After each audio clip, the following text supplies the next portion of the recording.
Praise the Lord, my dear brothers and sisters. We have entered the third week of this Lent season, and today is the 17th day, that is 9th of March.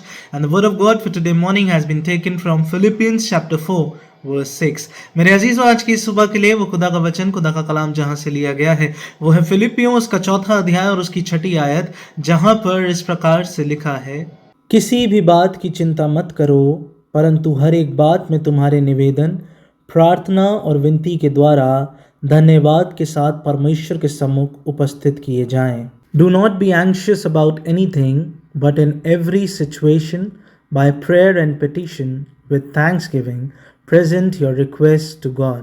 हाँ मेरे अजीज़ों, आज की सुबह में खुदा अपने कलाम के ज़रिए आपसे मुझसे कहना चाहता है कि ऐ मेरे बेटे, ऐ मेरी बेटी, किसी भी बात की चिंता मत करो। Do not be anxious about anything. But that sounds difficult, doesn't it? Because in reality, there are a lot of things that make us anxious. Our future, our responsibilities, our family, our health, and our work.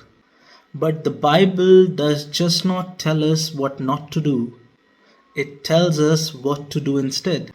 It says, in everything, by prayer and supplication with thanksgiving, let your requests be made known to God. In other words, when worry comes, turn it into prayers.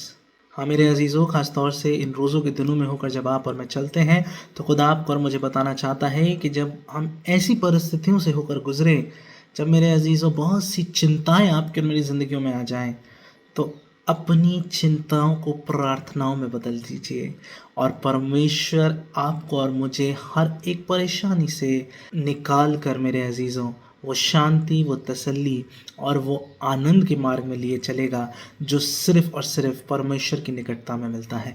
Have a blessed day today. May God be with each and every one of you. Praise the Lord.